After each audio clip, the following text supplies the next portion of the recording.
Well, trade war, no trade war has ever been good for anyone in history. No one has ever won a trade war. Even people not directly involved suffer when there are trade wars. I don't know if Mr. Trump knows history or even cares about history. He thinks he's smarter than history. He thinks he can control history, is all I can figure. But I know of no time when a trade war has done any good for anybody other than perhaps a few people for a short period of time.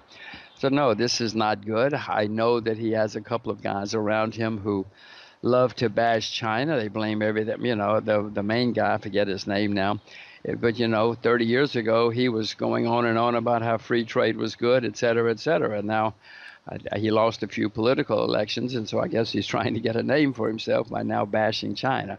But, well, for whatever reason, yes, China has become the focal point. The poor Chinese save and invest 35% of their income, while we save and invest 2% of our income. They educate and discipline their children, and so they're being bashed as some kind of evil guys. I wish we educated and disciplined our children.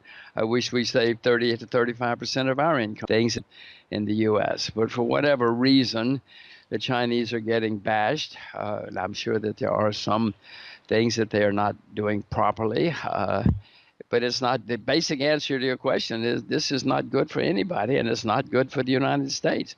One thing I have certainly noticed living here in Asia now is that Mr. Trump is making China great again. A lot of what he's doing is good for China and not good for the U.S. And yet somehow or another he thinks by smashing China is helping us in the U.S. I see it every day that it's helping China in Asia, where we should be the dominant influence, but we're losing our position. Well, things can be done, but I suspect I would be assassinated within 6 months if I started doing them. Someone has to cut spending with an axe, not with an axe, with a chainsaw. Someone has to cut taxes. We have a gigantic litigation problem in the U.S., which is costing partly because of the litigation problem. We spend 2 or 3 or 4 times as much on health care as any other nation in the world, and yet we're not even in the top 25 for life expectancy. We spend huge amounts of money on education, and yet we're not even in the top 25 for education results. I mean, I could go on and on and on. One of the reasons we have this huge balance of trade deficit is because the high cost of health care, litigation, and many other things in the U.S. cuts our competitiveness a great deal. So our problems are not because all these foreigners are evil and unfair. It's because we have deep, basic problems in the U.S. that no one is addressing. Well, I presume, and I don't know, I haven't thought about it, but I presume it's politics. Their alternative is Bernie Sanders or somebody, and they don't want Bernie Sanders.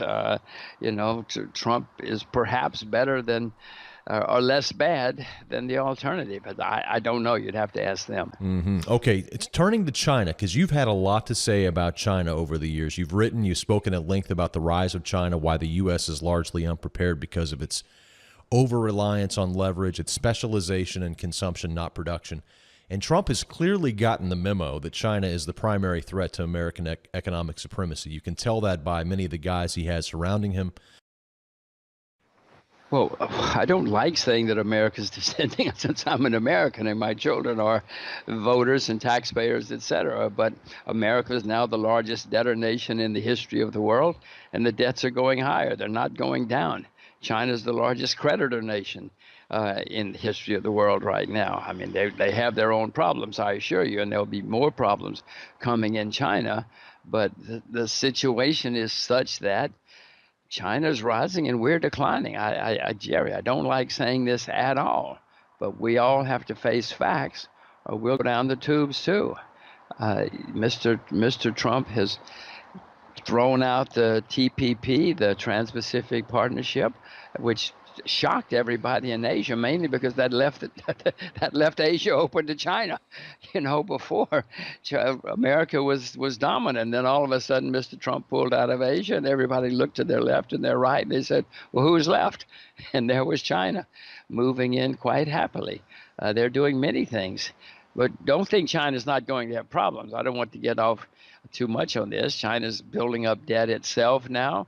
There are problems developing in China. And so next time we have world problems, China's going to have problems too. But fortunately, or I think fortunately, Beijing has said they're going to let people go bankrupt when they get into trouble. I hope so. It'll be good for China. It'll be good for the world. I wish in America and in Europe and in Japan they would let people go bankrupt when they get into trouble instead of bailing everybody out. Well, there's no such thing as winning a trade war. Even the people who think they win do. You see what's happening with NAFTA right now. Mr. Trump is shouting from the rooftops that he's won, but you look at the results, it means that the price of cars is going to go up a lot for American citizens. I'm not sure how that's good for America. Maybe it's good for a few automobile workers, but it's not good for most Americans. When we sell millions, we buy millions of cars every year, the price is going to go higher and higher, etc. The price of washing machines, the price of everything made of steel is going to go higher and higher now. So have we won that? He says we have. I'm not sure of his definition of winning. As far as the specifics of the Chinese trade war, what I suspect will happen is that at some point along the line, something's going to happen, and Mr. Trump and China are both going to say, okay, now we've resolved this. And Trump, of course, is going to say he won. But then when things do get really tough, a year or two from now in the world economy, Mr. Trump is going to come back with a real serious trade war, and there's not going to be any compromise or anything else. That will undoubtedly last a long time. You may remember in 1929, America passed Smoot-Hawley. Well, it took decades.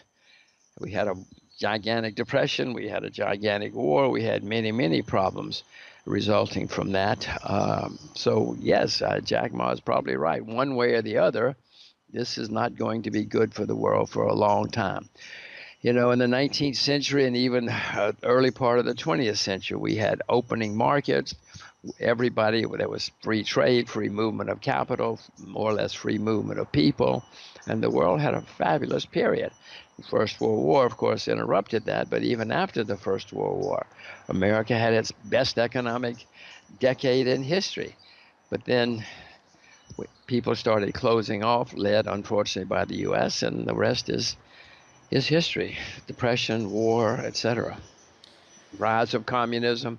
Everybody loved it except you and me and everybody and most citizens.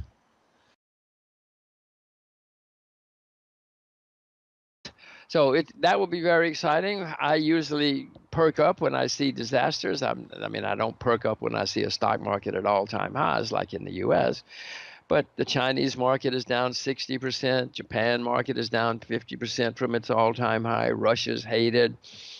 Zimbabwe has just thrown out an absolutely absurd dictator who ruined the country for 40 years.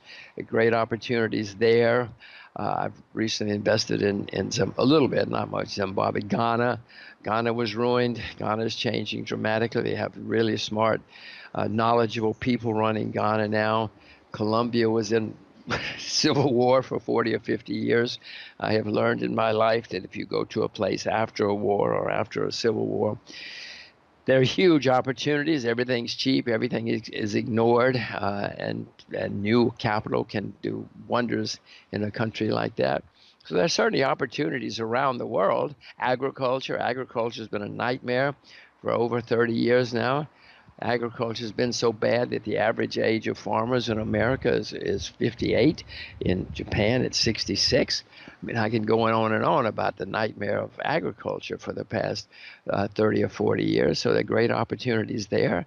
There are always opportunities somewhere, Jerry, but usually not when the market's making all-time highs.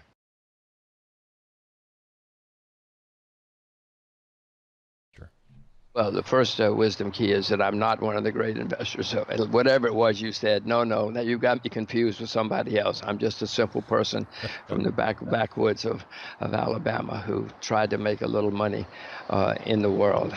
But the main things, I've got a couple of young daughters. I'm trying to teach them to be curious, It's very few people are really seriously curious. They say they're curious, but they're not. I try to teach them to think independently.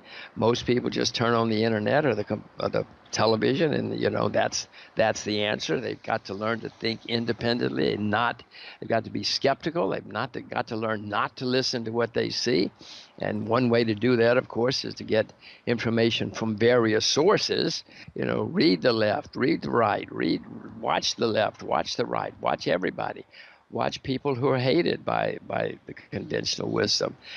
They may be wrong, but at least they're gonna make you think. And once you process and think independently, then you might come up with some good ideas, especially if you find things that are cheap. Things that are ignored or hated are usually very, very cheap, partly because they're ignored and hated.